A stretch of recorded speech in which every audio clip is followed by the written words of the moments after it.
you for choosing this ISF Analyst Insight Podcast from the Information Security Forum. My name's Paul Holland, Principal Research Analyst with the ISF. Today we'll be talking about ICS security with Thomas Wegner from Yara, who is the Industrial Control Systems Cybersecurity Lead. Welcome, Thomas. I really just wanted to start today talking about ICS security and kind of some of the issues that are around the initial problems of how we secure ICS. So I suppose let's start with, what do you think is the biggest kind of disjoint between ICS engineers and information security teams and professionals? It's a very, very valid question, I must say. I think they are worlds apart, for starters. They come from a very different educational background. The ICS people, even though they deal with computerized ICS systems now, they have a classic engineering background in electrical and automation, for example. And the IT people have an IT education and programming. They also work in very, very different worlds. The ICS people, they work in a real physical world, I should say. Big plants full of heat and dust and noise and big machinery, and then also some tangible product in the end. Whereas the IT people work, in my worldview, with rather abstract stuff called information or data or cloud, which is not physical at all. And then most importantly, I think the ICS people, they permanently have health, environment, and safety on their mind. It's omnipresent. It's their very first priority, outranking everything else.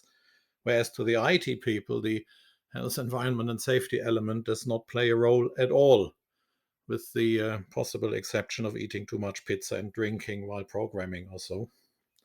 So I think they have very different worldviews. That is their main disjoint, to answer your question here. They use a very different vocabulary. They take different decisions and perspectives on the same challenges, and they very often do not understand each other, and they struggle with each other's perspective, I should say. Does that answer your question somehow?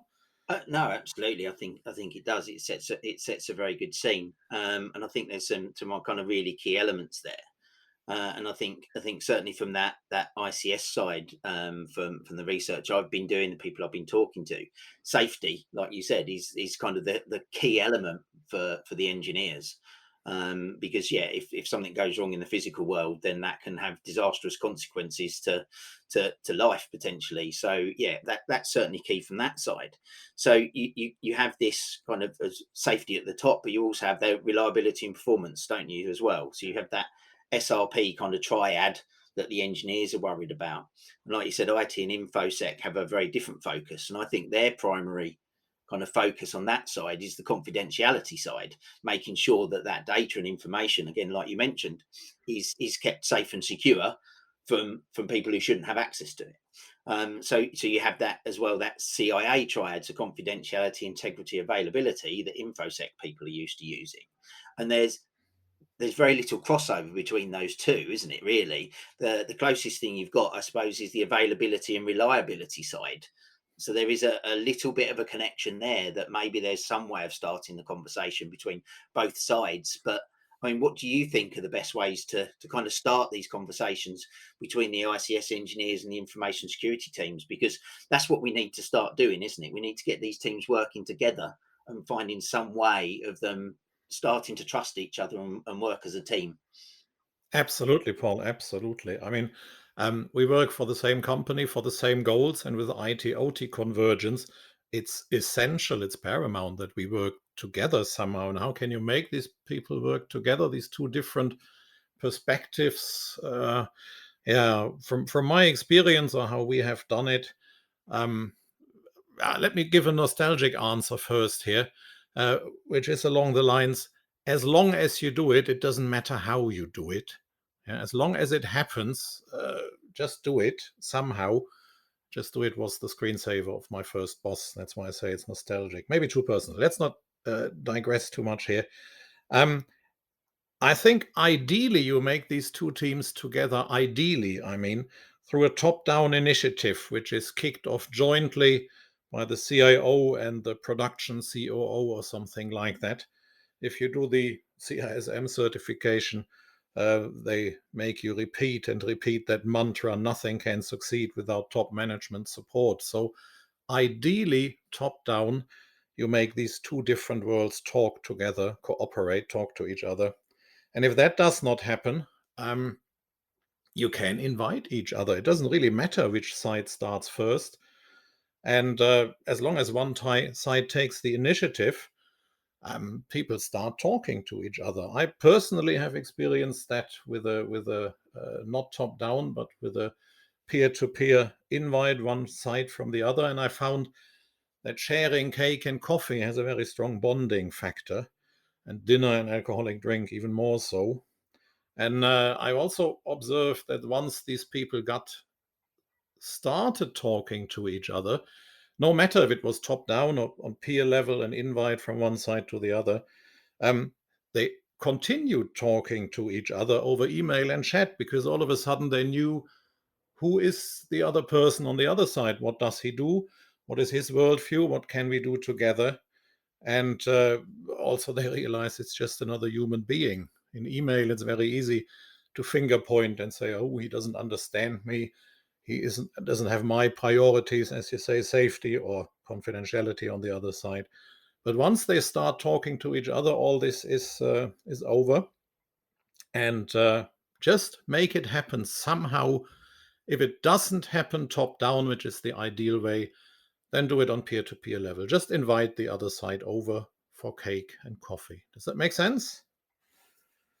Yeah, thanks, Thomas, for that opinion. No, I think that's a really good insight there. I mean, I think that you find things like email, and you even see this in social media and stuff, where people kind of misconstrue messages really easily when they're done in that kind of digital format.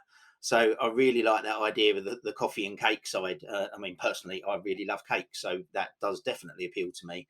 But I think getting people together like that, and getting some kind of way of getting a conversation started properly, face to face, and like you said, putting a face to a name is really important. And I think, yeah, you're right, that will help to kind of build that trust when they eventually do start conversing properly over email, that they know who they're talking to. They'll start to understand the nuances in some of the things they're saying. So yeah, I certainly think that's a really important aspect. And yeah, I mean, top down, we find that with so many aspects in information security is really important. But again, if you haven't got that, you're right, you do need to start somewhere. I like the just do it mantra, because you can't ignore security, can you? It's a vitally important aspect of all organizations now. I think obviously some organizations where ICS is kind of the lifeblood of the organization, it's probably easier to get that top down buy-in and get that push, from a COO, where it's completely, that is their responsibility, is their business model is all related to that. The ones where it could be trickier could obviously be the organizations where there's an ICS environment, but it's only part of the organization's business. Where it's probably going to be harder to get that top down buy-in. But again, like you said, it doesn't stop people just starting those conversations themselves. We need to get the teams together, because they've both got valid expertise, haven't they? When we're looking at skewing ICS, information security understand threats, the digital threats to the environment, but they don't understand the ICS environment, where the engineers will.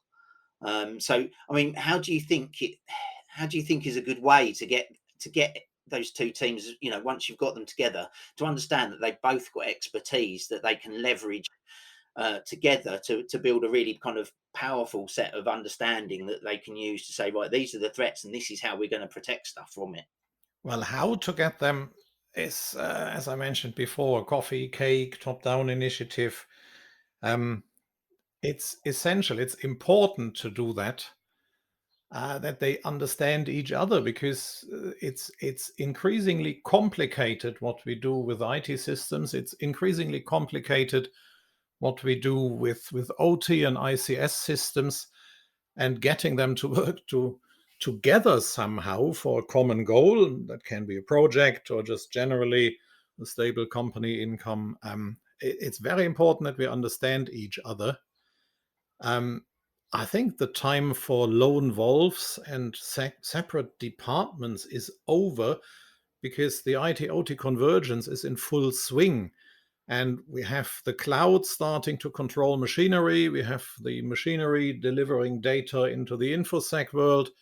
It's very important that we understand each other and each other's perspective as far as is possible. Um, Jointly is, I think, the only way to solve the digital challenge, the way ahead. Every project, whatever we do in the future, that only works jointly. We need these two different areas. We need them to work together somehow. And that only works jointly. I see no other way there, Paul. We can't deliver without understanding each other. And on the beneficial side, having cake and coffee together is just the start. I also believe that working together is much more fun than working against each other. I mean, the workplaces these days are toxic enough as it is sometimes. So if on the OT engineering level, on the IT engineering level, we work closely together, it's much more fun. It makes life much more worthwhile here. Don't you agree? Yes, no, I do. I mean, certainly at the ISF, collaboration is a massive part of what we do, and it makes life easier in the long run. If you can work together as a team. So yes, definitely a very good point. Collaborative working, using the right people's expertise for the right things. It makes life easier for everybody. So, I mean, obviously, part of the reason why we're talking about this is because of, like you've mentioned in as or alluded to in some of the comments as well, is this convergence of IT and OT and ICS all coming together, and obviously this is what we cover in the first of the papers in the ICS Insights series, which was released just a couple of weeks ago, where we're talking about organic convergence. Because I mean, certainly from the research, the other ICS experts I spoke to outside of yourself, it does feel that a lot of this is happening, um, not necessarily by accident, but not completely by design. Yeah, this isn't like a digital transformation program that somebody's gone, let's just connect all this ICS up to the IT. It's like, well, we need to do this, so we'll just plug this cable in because it allows us to do it. Or we've just updated one of our systems; it's now got a digital interface rather than the old analog interface. I mean, would you kind of agree that's what's kind of happening at the moment? Is that Absolutely. what I you're see seeing? that the world has changed. All these really powerful computers reside in the cloud now. There's artificial intelligence, machine learning. And if we pipe the machine data from the plant into the cloud and crunch the numbers and the outcome of that back into the machines, oh, that's absolutely brilliant what can be done. I've seen stuff there in our own company, also in others. It's amazing what we can do with that. And it's just happening. I think the digital people are on the forefront. They are dreamers and visionaries to some degree. Um, Very beneficial for the plant, but once again, not very aware of the health, environment, and safety risks, which once again makes it more important to bang the heads of these people together, of these different teams together. And that head banging does not take place as it should, I think. At least I rarely see that. So I think your term organically growing together from two different sides currently holds true. And hopefully that changes to a bit more structured approach at some point in the future, where these teams will be more integrated. And I think the paper you've created really does help with that. No, thank you for that comment. And yeah, I mean that's kind of my hope as well, is that yeah, as we bring these teams closer together, and I think this is the start of it, by getting information security and ICS engineers and teams working together to secure the environment. That helps to kind of build those bridges, build that collaboration that will hopefully start to bring the kind of IT teams into the picture as well, so that stuff does start to happen in conjunction. So rather than just somebody adding in a little element or whatever it might be, it's part of a bigger picture, part of like you said earlier as well, bringing the whole organization together, because you're all there for the same goal, aren't you? You're working for your organization.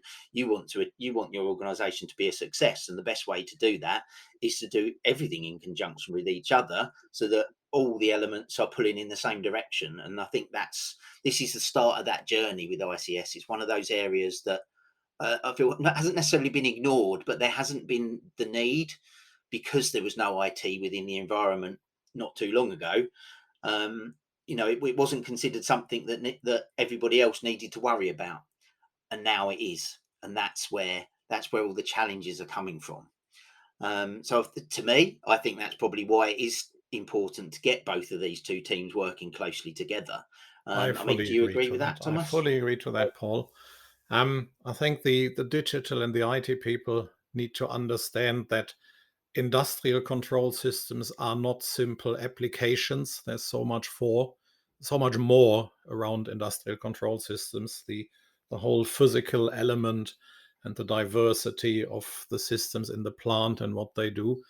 On the other hand, the ICS people need to become a little bit less traditional and need to see the benefits digital and IT can bring to their production, with all this powerful number crunching in the cloud, for starters. So yes, I fully agree to you. No, that's great, and thank you. I think we've covered quite a bit in this short period of time. And Thomas, I'd really like to thank you for taking time to talk to me. I find it an absolutely fascinating area to talk about ICS. And I've had many great conversations with you about it. So thank you for taking the time to talk to me, and for sharing your insights as well with the members. It's been really Thanks, enjoyable. Paul. That was fun. And I do hope we meet again in Manchester then. I'm sure we will. And thank you all for listening. Please subscribe to our podcasts wherever you listen to them, so as not to miss any future episodes. To access our catalogue of podcasts and videos, please visit securityforum.org, where you can access as well ISF research, our practical tools and guidance that we have. And again, thank you all for listening today.